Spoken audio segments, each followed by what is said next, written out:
అలసిన వానికి ఊరడించు మాటలు. సహోదరుడు భక్తి సింగ్ గారి పరిచర్య నుండి సేకరించిన అనుదిన ధ్యానములు. ఏప్రిల్ 23. మారు మనసు పొందు ఒక పాపి విషయమై పరలోకమందు ఎక్కువ సంతోషం కలుగును. లూకా 15:7. ప్రభువు యొక్క ఆనందము పరలోకములో ఆరంభమగును, భూమి మీద కాదు. లూకా 15:10. ఒక మానవుని హృదయములో పరిశుద్ధాత్మ దేవుని వాక్యము ద్వారా బలమైన ఒప్పుదలను, నిజమైన పశ్చాత్తాపమును కలిగించును. అతడు నిజముగా తన పాపములను ఒప్పుకొని తనకు బదులుగా యేసుక్రీస్తు ప్రభువు మరణించెనని విశ్వసించిన ఎడల పరలోకమందు దేవుని దూతలందరి ఎదుట గొప్ప సంతోషం కలుగును. ఒక పాపి పశ్చాత్తాపడిన వెంటనే దేవుడు పరలోకపు వాయిద్యములతో పాటలు పాడుటకు దూతలనందరినీ పిలుచును. పశ్చాత్తాపడిన పాపి హృదయంలో కూడా అదే పరలోకపు ఆనందము పోయబడును. కాబట్టి ఇది పరలోకము నుండి కలిగిన ఆనందం. ఒకవేళ అది బోధకుని నుండి వచ్చిన భూసంబంధమైన ఆనందమైన ఎడల అది వెంటనే వాడిపోవును. ఒక దినమున ఒక కూడికలో కొందరు చేతిని పైకెత్తి మేము తిరిగి జన్మించితిమని చెప్పవచ్చును.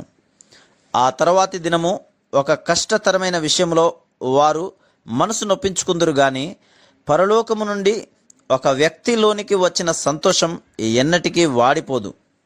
అందుచేతనే ప్రభువైన యేసుక్రీస్తుకు ముందుగా వచ్చిన బాప్తిస్మమిచ్చు యోహాను మారు మనస్సును గురించి బోధించి మారు మనస్సుకు తగిన ఫలం ఫలించుడి అని చెప్పెను.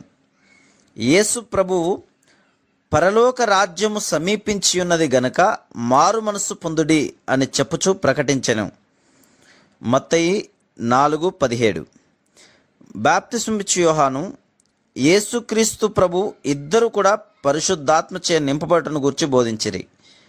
ప్రజలు తమ పాపములను ఒప్పుకొనిన ఎడల అది హృదయములో నుండి రావలను, కానీ పెదవుల నుండి కాదు. పశ్చాత్తాపం అన్నది సరి అయినదని నిశ్చయించుకొనుటకు భయమును బట్టి మనము ఒప్పుకొనటలేదని, లేక ప్రజలు మన గురించి ఏమనుకొందురని గాని, లేక మంచి పేరు కొరకు ఒప్పుకొనుట లేదని మనం నిశ్చయించుకొనవలెను. కొంతమందికి పశ్చాత్తాపమును గురించి సరి అయిన గ్రహింపు ఉండదు. వారు చాలా తేలికగా, ఓ దేవా, నేనొకవేళ ఇది చేసిన ఎడల లేక అది చేసిన ఎడల దయచేసి నన్ను క్షమించుము అని చెప్పుదురు. వారి పాపముల విషయమై వారికి నిజమైన ఒప్పుదల, విచారము ఉండవు. యోబుకు దేవుని ప్రత్యక్షత కలిగింది. మునుపెన్నడును కలగని విధంగా యోబుకు దేవుని మహిమా సౌందర్యములు, ఆయన సర్వశక్తిని గురించిన ప్రత్యక్షత కలిగినది. అది అతనిని దేవుని సన్నిధిలో తనను తాను అసహ్యించుకొని ద్వేషించుకున్నట్లు చేసింది.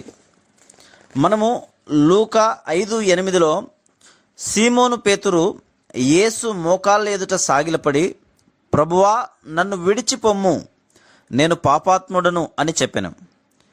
మన ప్రభువు సీమోను పాపములు బయట కనపరచుట గాని లేక గద్దించుట గాని చేయనవసరం లేదు. పేతురు యేసుక్రీస్తు ప్రభు యొక్క గొప్ప శక్తిని, గొప్పతనమును చూచి బహుగా ఒప్పించబడెను. మరలా లూకా 19:8లో జక్కయ్య ఎంత నమ్మకముగా పశ్చాత్తాపడనో చూస్తున్నాం. అతడు డబ్బు విషయంలో అవినీతిపరుడు అని చూపించవలసిన అవసరత ప్రభువునకు లేదు.